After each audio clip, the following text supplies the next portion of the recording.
नमस्कार, मैं अमित और आप देख रहे हैं आंखें न्यूज 24। पूर्णिया से सांसद पप्पू यादव ने अर्जुन भवर ने पत्रकारों से बात करते हुए जदयू पर तीखा हमला बोला है। उन्होंने धमकी प्रकरण की जांच सीबीआई से कराने की मांग की है। उन्होंने कहा कि धमकी प्रकरण को लेकर लोकसभा स्पीकर और गृह मंत्री को पत्र भेज दिए हैं। वहीं पप्पू यादव ने जदयू नेताओं की तुलना एनसीसी डॉग और छिपकली से की है। उन्होंने कहा कि नेताओं से ज्यादा वफादार उनके घर का एनसीसी डॉग है। उन्होंने कहा कि नेताओं की जुबान पर हमेशा गाली गलौज ही रहता है। वहीं आगे पप्पू यादव ने कहा कि धमकी मामले में एक व्यक्ति की गिरफ्तारी पर भी सवाल उठाया है।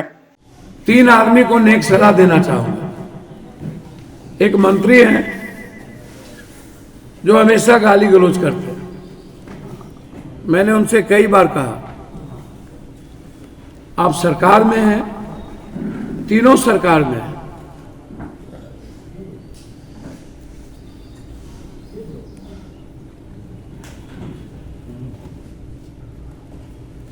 और ये दोनों किसी घर के एल्सेशियन कुत्ता से भी ज्यादा कम है। मैं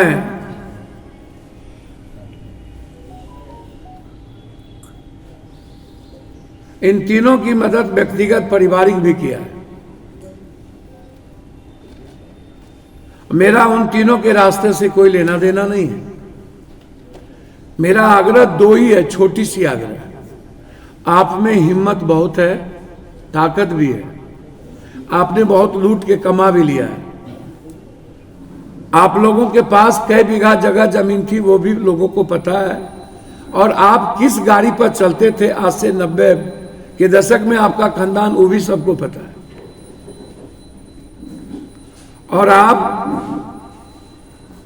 बैसाखी के सहारे कब कब चले हैं वो भी पता है।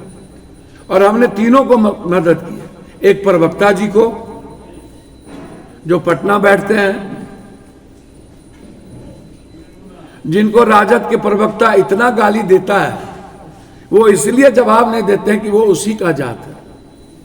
अब मैं कोई जात तो हूं नहीं, तो अपने जात को तो वो दे नहीं सकते जवाब। कोई करम बाकी राजद का प्रवक्ता वो नहीं रखता, उसको एक जवाब नहीं देता। हम तीनों से आग्रह करेंगे, आप तीनों मिलकर सीबीआई इंक्वायरी करा दें सारे प्रकरण को। झारखंड सरकार ने कल जो फेसबुक पर आया है उसकी जांच अपने एसआईटी से शुरू कर दिया।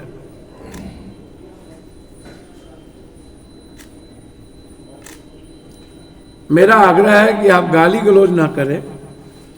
मैं नहीं चाहता हूं कि समाज का माहौल खराब हो। मैं जिस दिन निर्णय ले लूंगा, शायद आप मेरे एक प्यादे से भी लड़ने की औकात नहीं रखते।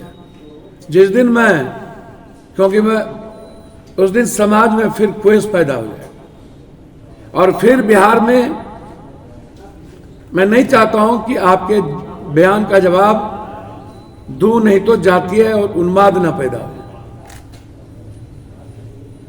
इसलिए मैं किसी भी परिस्थिति में आपसे हाथ जोड़ता हूं कि आप आलोचना कीजिए,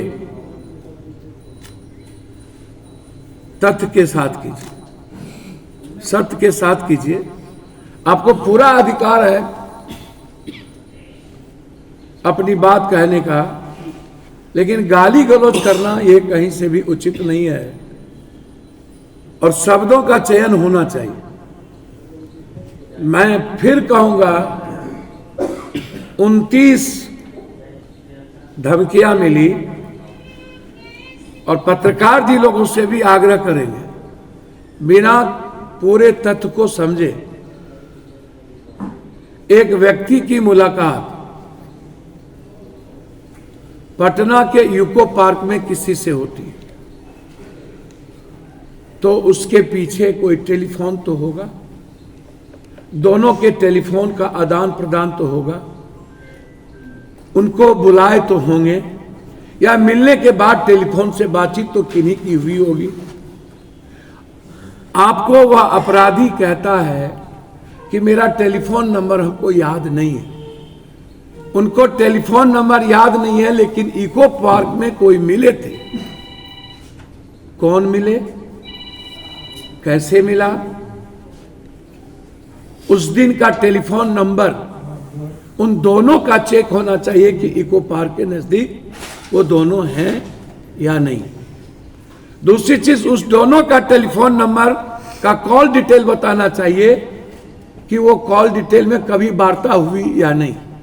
तीसरी चीज, यदि थे वो दोनों आदमी तो सीसीटीवी फुटेज से निकालना चाहिए कि वो दोनों गेट पर एंट्री के वक्त, क्योंकि वहां टिकट कटती है और गेट पर एंट्री के नजदीक सीसीटीवी फुटेज है, तो उस दिन का सीसीटीवी फुटेज उनको खंगालना चाहिए।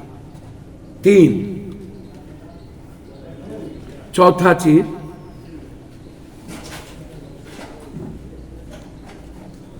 धमकी का क्राइम का प्रसंग बाहर से बेल होना नहीं होता। आपने गलत तरीके से धमकी सीरियस मामला होता है। मैंने उस दिन भी कहा कि हेमंत शाही को जब गोली लगी थी तो पुलिस ने कहा मजाक कर रहे, और 2 घंटे के अंदर उनकी मृत्यु हो गई। तो सरकार ने हमारी जिंदगी के साथ भी हल्के किया, कमजोर किया और मजाक किया है, मेरे सम्मान के साथ भी। मैं स्पीकर को चिट्ठी लिखा हूं और होम मिनिस्टर को, और प्रिविलेज भी लाने जा रहा हूं शुभ मंगल को, और 3 आदमी को मैं मानहानि का नोटिस देने जा रहा हूं 10-10 करोड़ का, कि जिस तरीके से आधार हाई कोर्ट के द्वारा, और हाई कोर्ट में 3 बहस हो चुकी है इस प्रकरण की, अगले शुक्रवार को पूरी बहस होनी है, और हाई कोर्ट में मैं सीबीआई इंक्वायरी की मांग के लिए फाइल कर चुका हूं। 3 व्यक्ति जिनका इस प्रकरण से कोई मतलब नहीं है, एक प्रवक्ता है, एक मिनिस्टर है और एक भाग्य के कारण कभी जनप्रतिनिधि बन गए थे। किस्मत साथ कि आप कहते हैं मेडिकल कॉलेज और इंजीनियरिंग कॉलेज,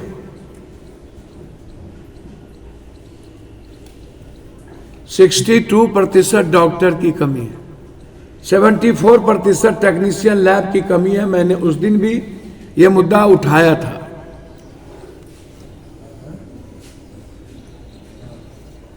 बीस सालों के अंदर आप अल्ट्रासाउंड, सीटी स्कैन, एमआरआई नहीं कर पाए।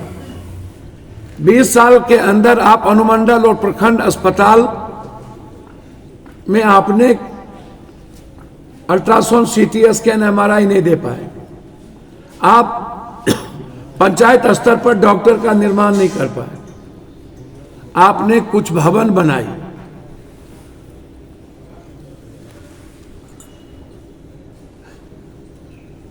देश की प्रगति में बिहार की भी हिस्सेदारी है, लेकिन देश में जितना एनएच बनी, अभी भी बिहार में 33% बिजली नहीं लगी। अभी भी बिहार में 90% जो मोदी जी के सपने थे बड़ा, ओडीएफ शौचालय, चैलेंज करते हैं यदि हम 70% दलित, गरीब और बैकवर्ड के ओबीसी, ईबीसी के घर में हमको ये चल के ओडीएफ कर दिखा दे। 80% जल नल योजना इनकी बंद हो गई, हरियाली योजना इनकी लूट हो गई। हमको ये ब्रिक्स दिखा दे, हमको जल नल योजना का हमको 70%, हम भी चलते हैं, सरकार भी चले, पानी चला के दिखा दे।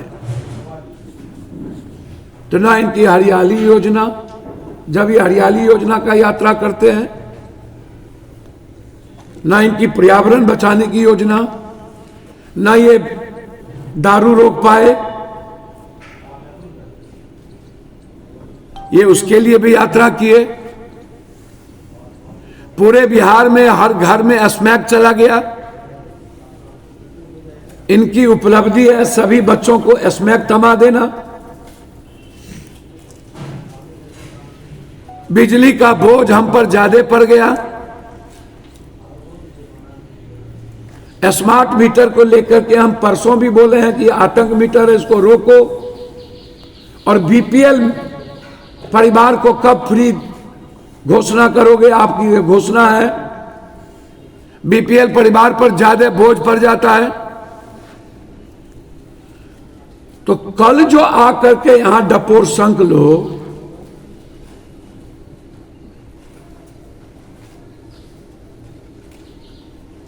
और कुछ लोग यहां कनगोजर बिना हड्डी और बिना पेंदी के लोटा, उनसे हम आग्रह करना चाहेंगे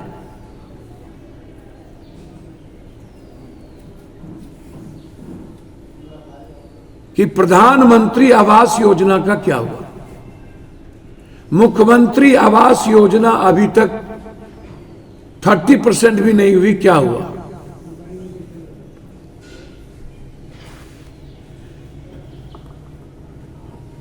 एसटी एससी की स्टेपन और छात्रवृत्ति माइनॉरिटीज का, अल्पसंख्यक का क्या हुआ? और क्या यह सरकार, मेरा सीधा आरोप है, सिर्फ हर क्वेश्चन आउट करने के लिए बनी थी? अभी तक 300 पेपर लीक हो चुके हैं। 300 एग्जामिनेशन। एसटी एससी माइनॉरिटीज को 8 लाख, ओबीसी को 12 लाख और जनरल को 18 लाख। यदि आपके पास पैसा है तो पहले आओ पहले पाओ।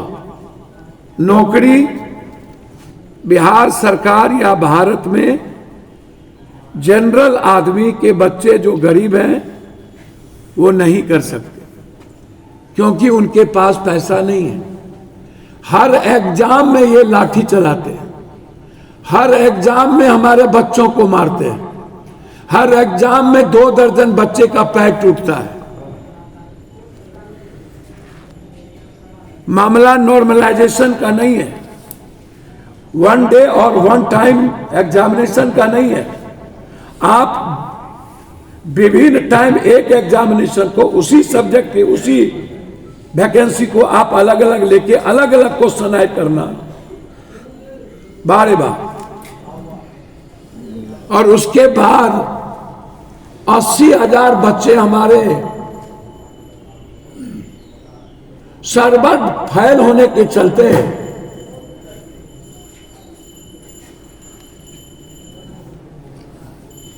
फिलअप नहीं कर पाए और आप डेट तक नहीं बढ़ाए। आप रोजगार विरोधी हैं, आप किसान विरोधी हैं,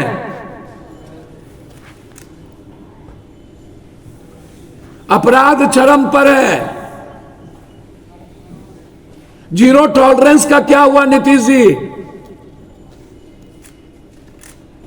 भ्रष्टाचार दुनिया के सबसे ज्यादा कहीं है तो बिहार में है। इसके पदाधिकारी निरंकुश हैं, हिटलर की तरह इसके पदाधिकारी शासन करते हैं। आंखें जो आपका चैनल है उसके लिए और उसके दर्शकों के लिए 2 लाइन की हम शुभकामनाएं अपने ढंग से देते हैं। आप सब में मिठास घुल जाए बांसुरियों बीन की तरह, और लोग आपको भी प्यार करने लगे वैक्सीन की तरह। हंसते रहें, मुस्कुराते रहें और देखते रहें आंखें न्यूज 24।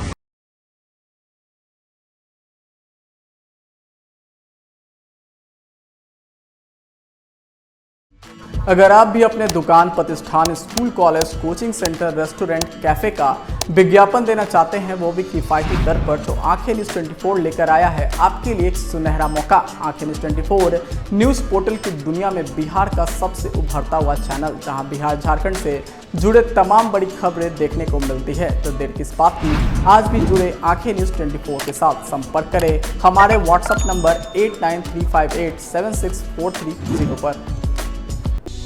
क्या आप पत्रकारिता के क्षेत्र में अपना कैरियर बनाना चाहते हैं? तो आज ही royal Ashoka institute of mass communication and journalism में अपनी जगह सुनिश्चित करें। आर्यभट्ट ज्ञान विश्वविद्यालय पटना से मान्यता प्राप्त 100% प्लेसमेंट के साथ royal Ashoka institute of mass communication and journalism नामांकन जारी है।